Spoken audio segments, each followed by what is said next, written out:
Today's gospel is the conclusion of this Sermon on the Plain that we've been hearing for the last few weeks. You heard kind of the great kind of conclusion actually last week when Jesus was saying we should pray for those who hurt us, we should not judge, and we would not be judged. And then this is kind of a postlude here with these three parables, Luke calls them, but they're really more like proverbs, that Jesus concludes the sermon with.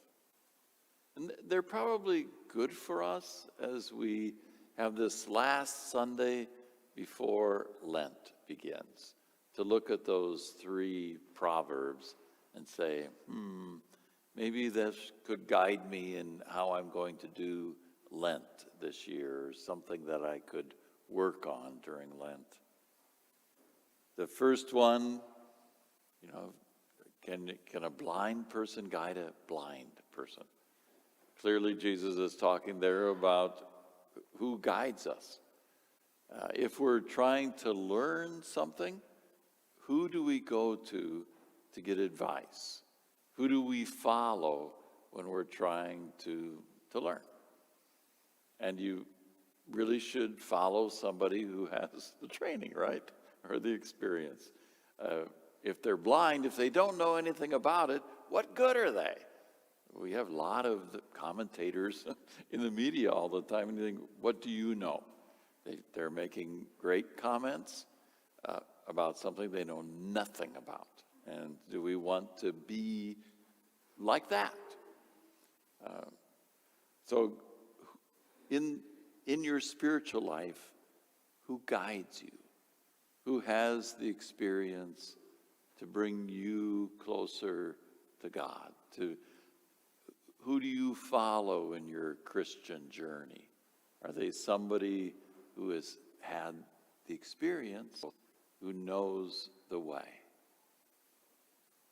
Or who do you admire in your life? And you can say, do I want to be like that?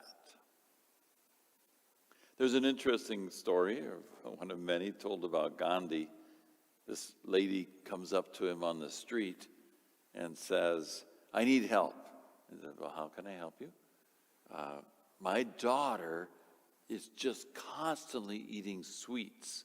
She's just eating sweets all the time, and she admires you, and so would you tell her, don't eat sweets? So he said, well, why don't the two of you come back next week, and I'll see if I can tell her. So the next week, she comes back, and she said, my daughter's still eating sweets. Well, come back next week. So they leave again and come back the next week, and again he says, you need to come back next week. And she's like shaking her head, what is wrong with him? Why can't he just tell my daughter, don't eat sweets? So they come back the following week. It's been a month now, and Gandhi finally says to the little girl, I would encourage you not to eat sweets. Oh, okay. And then the mom says, what was the deal? Why did it take you a month to be able to say that to my daughter? And he said, well, I had to give up sweets myself and to see if it was possible. How can I recommend something to somebody if I haven't done it myself? So who's guiding you? And have they had the experience? The second one is that kind of humorous one where Jesus says, well, how can you take the little speck out of your brother's eye when you got a big plank in your own eye? I was on vacation with Father Bays a couple weeks ago, and he was referring to a recent study on the human brain that maybe explains it a little bit. They were looking at that part of the brain that is activated when we're doing things about ourself in in the future, ourself in the present, ourself in the past. When we're thinking about ourself, that little part of the brain lights up. And when people have an injury to that part of the brain, they have identity issues. So they were doing some study on it, and an odd little kind of side thing that they discovered when they were looking at that part of the brain was that when they're working with people, talking about their future, lights up. Talking about their present, lights up. When it talks about their past, it doesn't work so well. And the researchers who were looking at this were saying, well, they're not too certain about why it is when we look at our past, that sense of self isn't real active, unless it's that we really don't want to remember our past. That they were saying we remember our personal past as if it was a stranger's past, that it isn't connected to the self.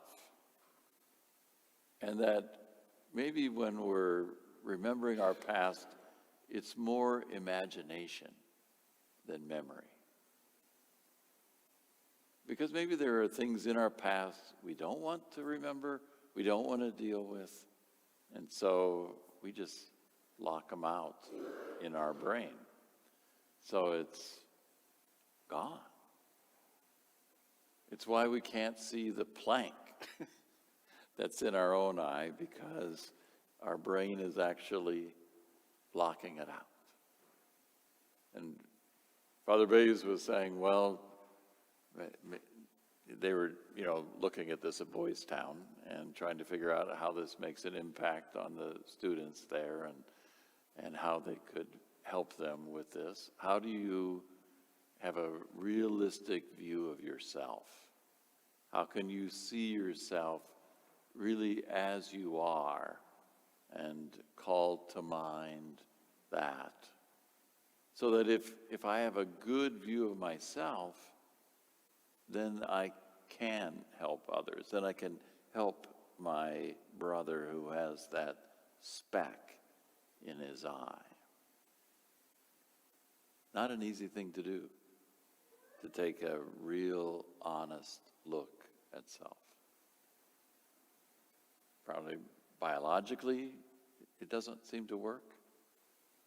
And we just, as people, don't want to be looking at our own negative stuff. We're really good at looking at other people's negative stuff. We make judgments all the time about others, but us, no. That requires perhaps a bit of God's grace to take that honest look at self. Or maybe to just pay attention as to what irritates you in somebody else. Because a lot of times that's a good clue that it's in us. If that makes me mad in somebody else, I'm probably doing it myself. And I just don't want to notice that. The last proverb, simply acknowledging that good trees bear good fruit and bad trees don't bear fruit at all, is a good reminder for us to look at what's growing out of the relationships that we have. Is this something that makes my life better? Has this relationship borne fruit? Or has it led me to places where there isn't anything there but thorns and brambles? Is this something that makes my life better? Or is this something that causes a lot of waste in my life and emptiness? So 3 things to look at for our Lenten journey ahead. Who is guiding us? Who's directing us? Can we take an honest look at ourselves? And what fruits are coming out of these relationships? They're proverbs, but they're proverbs that Jesus gives us. Jesus gives us to us because they're easy to remember. Blind guides, big planks, good fruit. Easy to remember.